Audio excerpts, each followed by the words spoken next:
Thank you for joining us at christianphotoshops.com. Today we're going to be doing a quick 10-minute tutorial, and this one is going to be how to create this image right here. It is a colorful background with circles in the foreground and the background, and we also added the light as our title to the image. So this image only takes about 10 minutes to create, so let's go and get started.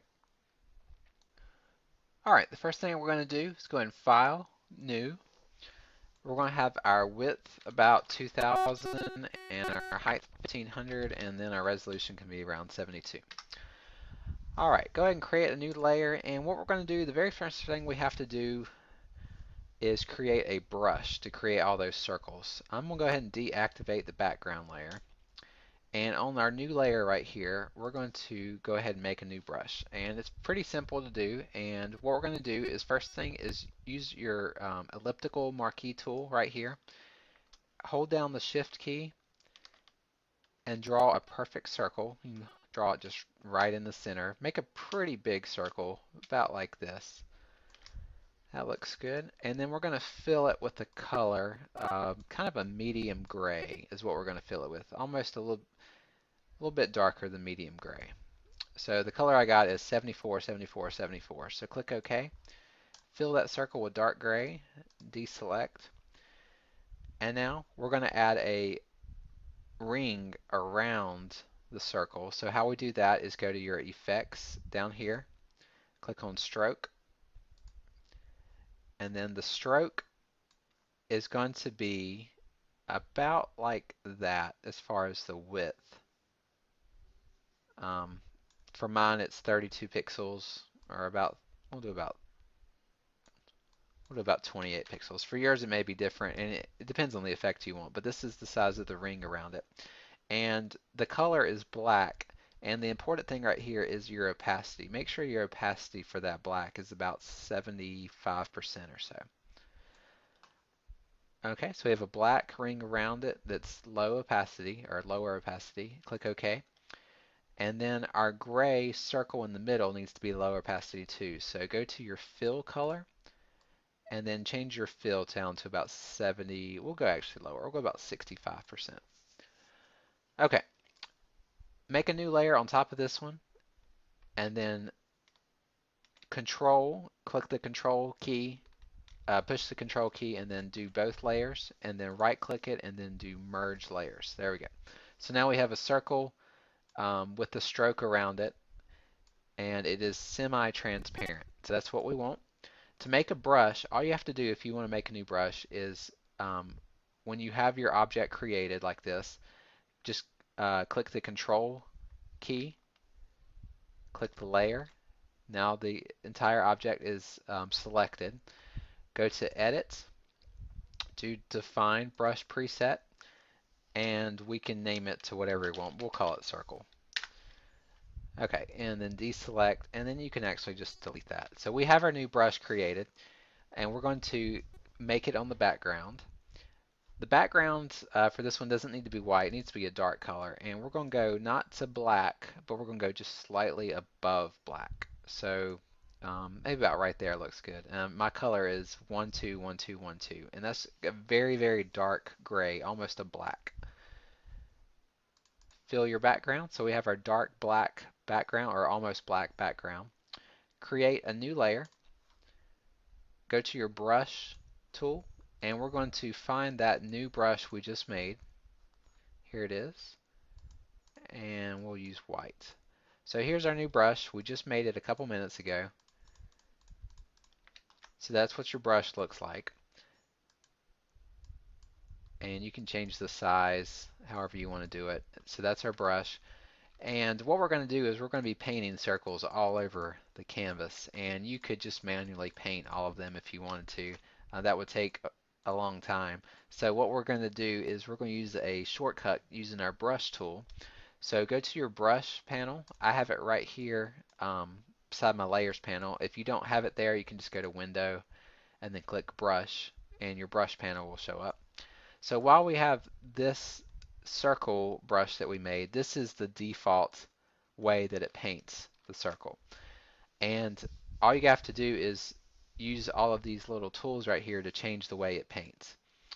So for example, the shape dynamics, when you click on shape dynamics, you can change the size jitter from 0%, which is no jitter, it's always the same size, or to 100%, where it changes size every time you click to a different size. We got big ones and small ones, and it's just a very randomized effect. So we're going to do that, and for this tutorial, we're going to change it to 100% size jitter, but we're going to do the minimum diameter is about 50%. So I don't want all of the circles to be too drastic in different sizes. I want them to be somewhat close. So that looks good right there. And then click on your scattering tool, and we can change the scattering so instead of a straight line, they kind of go everywhere. And then finally on the brush tip shape, just go to your spacing and just change your spacing a little bit.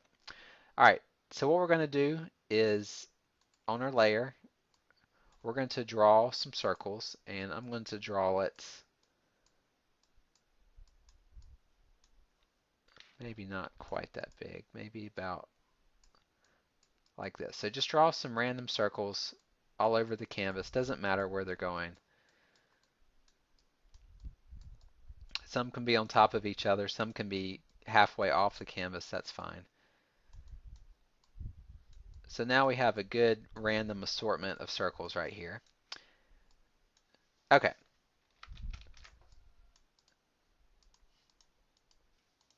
Alright, that looks good. Alright, next layer, go and just make a new layer right on top of it. And the same thing, the same size, the same everything. Just draw more circles on top of this one. And don't draw a bunch of them, but just draw some more circles on top of this layer. And it doesn't matter where these are, but we're going to blur them in a second. But just draw some more circles right here. That looks good. Alright, go to Filter, go to Blur, go to Gaussian Blur, and then we're going to do our radius, our blur radius about, we'll do it about 11 or so. And then change your opacity down to about 80%. Maybe even less, maybe about 70%. Alright, create a new layer. This time I want you to make the circles a little bit bigger. Still use the same shape dynamics, but we're going to put some big circles all over the canvas. Okay, go to Filter, Blur, Gaussian Blur, and then this time instead of 11, we're going to go to about 30. And then change your opacity down to about 80, 70 to 80, whatever you think looks right. And then create one more layer and then change your circles to even smaller, and we're going to put some small circles in here. Just randomize, doesn't matter where you put them at, just put them in here. And then go to Filter, Gaussian Blur, and then we'll do maybe about 20, 25, 30, something like that. And then change your opacity down even further, maybe like 40 or 50%. Alright, so that is a good start for this picture. What we're going to do now is we're going to create a folder. So right down here at the bottom, just create a folder or a group. Take all of those circles that we just created, group them together, and put them right there in the group. Okay, and then you can just rename that group and you can call it circles. Okay, create a new layer on top of this one. So just create new layer, and now we're going to add a color element. So you can do any color you want. I think for this color we're going to do a blue to a pink color. So I've got the blue color is 0086E3. Then the pink is EB07FF. Okay. And then just drag a diagonal line anywhere on that layer and it's going to create, you can do pink to blue or blue to pink. We'll do blue to pink. And it's going to create a nice gradient color for you. Okay. And actually what we're going to do is we're going to drag the color below the circles like that. And so we have a little bit of color there, but that's not what we're going for. Your color is right above your background, which is almost black. So go ahead and change your color blending mode to overlay.